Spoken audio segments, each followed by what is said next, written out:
So I wanted to share some of the seeds that I got. Now, lucky for me, all 4 of these borders are exactly the same size. Oh, there's a cardinal. So you know that feeling when you want to change something and you're trying to visualize what it's going to look like. That's what I'm doing right now.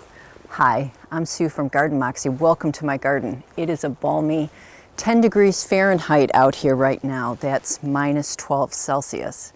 It is a gorgeous winter day, and I am starting a new video series about the renovation of my back garden. I talked about this in my previous video, and these are just 2 of the 4 flower beds that I'm going to be renovating this season. And so I'm starting a new video series. This is what we're going to do through the winter while I plan how I'm going to redesign these areas.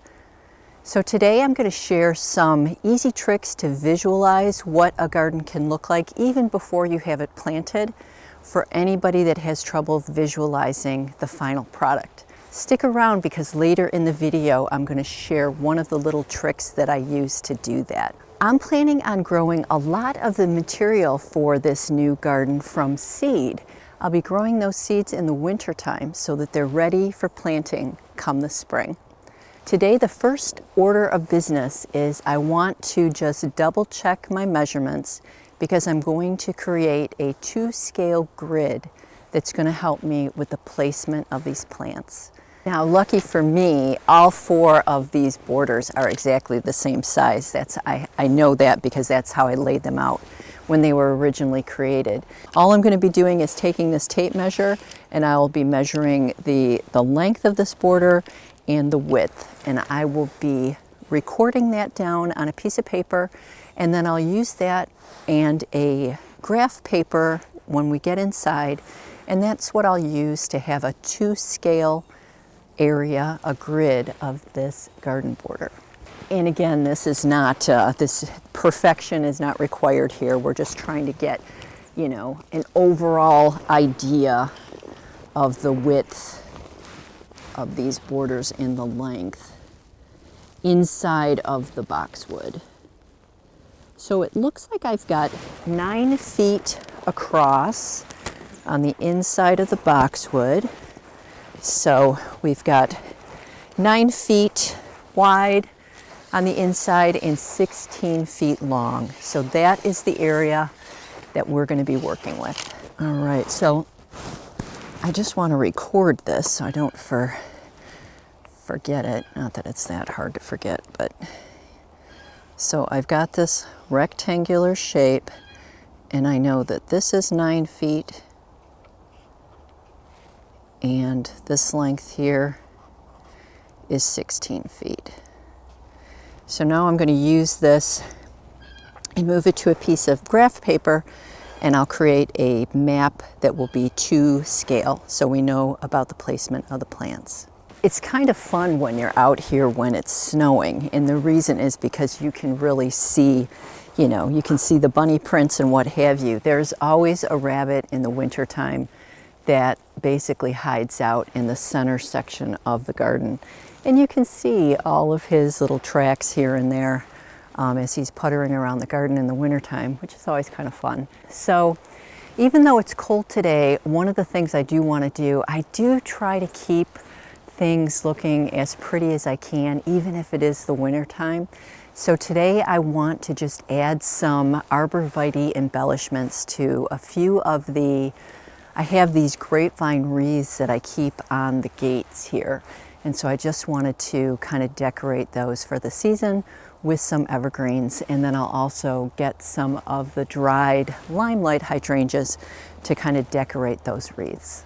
It is cold out here.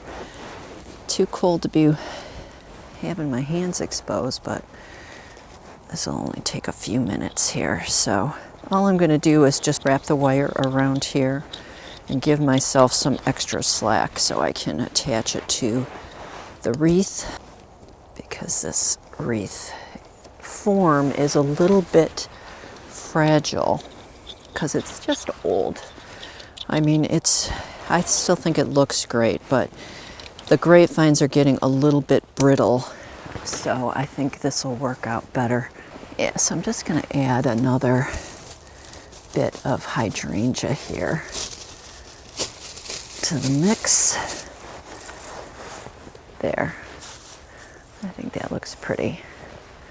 Wonder if I need some more green over there. I think it looks good. I like it. All right, perfect. Another thing on my to-do list done. So one of the things that helps me so much when especially when I'm trying to renovate an area or redesign an area, is to take a lot of photographs.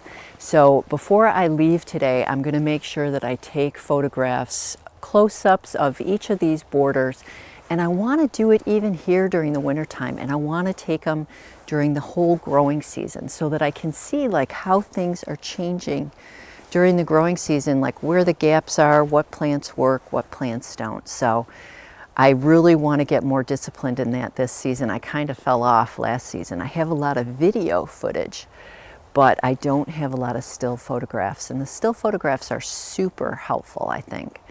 So I will be taking photographs here of each of these borders, and we're going to use that, and I'm going to show you how I visualize some of the planting ideas that I have in my head. So stay tuned for that. We'll do that a little bit later in the video. Oh, it's nice to be inside where it's nice and warm. So I wanted to share some of the seeds that I got. I've started to order some of the seeds for the plants that I know that I want to use in the back border. And I just thought it would be fun to share some of them with you. All of them are white blooming flowers with the exception of this blue woodruff seed. So let me turn this around and I can show you what I got. So the first seeds here are these woodruff seeds. Now, I talked about this in a previous video. This is blue woodruff, Asperula orientalis. Now, the photograph on this seed pack almost looks pink, but this is supposed to be more like a lavender blue color. And then it also comes in a white variety. So this is variety Cloud 9.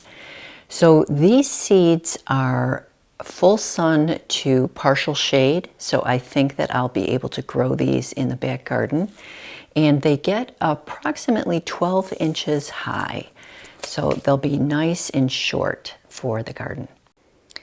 I also got a white variety of larkspur here. Now, this requires full sun. I'm not sure how this is going to do.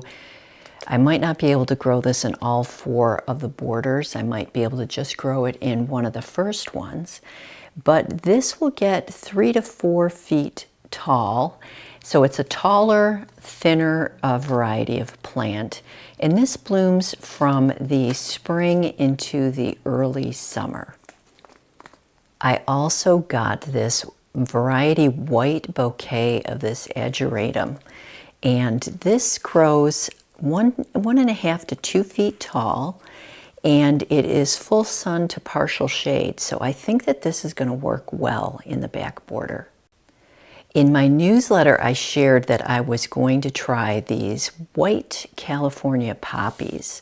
So these are something that I just really want to try in the area of my garden that gets more sunshine. And I'm also planning on putting these into the pollinator garden. One of the seeds that I am really excited is this annual. I got this Love in a Mist. The variety is Miss Jekyll Alba. Now, this is a great plant. It says that it requires full sun, so I won't be able to put this in each one of the borders, but I'm definitely going to plant it where I can. And this plant will get 1 to 1.5 feet tall, and it has got a nice, beautiful, soft texture to the foliage. So I think besides adding a nice pop of white, this is also going to add a great texture to the garden. I think it's also important to add plants that smell good, and this jasmine tobacco is going to be a great selection. This plant gets 3 to 4 feet tall, and it blooms from the summer until the fall. and it has a wonderful fragrance. So this particular seed requires full sun to partial shade, so this will be able to be used in all 4 areas of the border. And last but not least is this Snow on the Mountain, Euphorbia marginata. So this is a plant that is new to me, this Snow on the Mountain. And again, this is just going to add some white with the foliage, the tips of the foliage there. And this gets about 3 feet tall, and it requires full sun. So again, I don't think I'll be able to use this in all 4 areas, but I think this is going to be a nice addition to the garden. I've wanted to try to grow this plant, so I'm looking forward to giving it a try and growing it from seed this season. So the last thing I wanted to share today was just a little trick that I use to help me visualize what some of the things can look like in the garden. So I've got Photoshop opened up here, and this is a photograph, one of the photographs that I took of one of the garden borders that we are going to be focusing on for this garden renovation. So let's say, for an example, I want to add, one of the plants I know I want to add is this Minuteman hosta. And this photo is courtesy of Walter's Gardens.